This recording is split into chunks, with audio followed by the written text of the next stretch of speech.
Estan estudiant els drets humans i la pobresa al món, però ho fan d'una manera diferent gràcies al projecte que planteja l'editorial Teide. Amb aquest mètode nou, els alumnes treballen en grups i deixen de ser un objecte passiu del procés d'aprenentatge.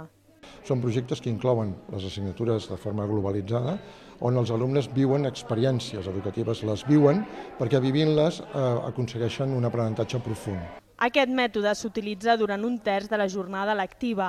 En aquest temps i al llarg de 6 setmanes, els alumnes treballen en projectes en què es barregen diferents assignatures. Ho fan acompanyats del professor i amb el suport de recursos didàctics en format virtual i físic. Quan el professor està explicant, potser algú se li fa cansat i se'n va a un altre món. I en canvi, si es treballa en grup, participes més. I que al final el treball estigui millor i més elaborat perquè tots aportem més. També hi ha un punt de cercar altres coses que no faries. Si fas alguna cosa que toca d'anglès, doncs has de tenir una miqueta de control. Ara el repte de l'editorial és arribar a més centres educatius i augmentar els cursos escolars que trenquin amb les classes magistrals.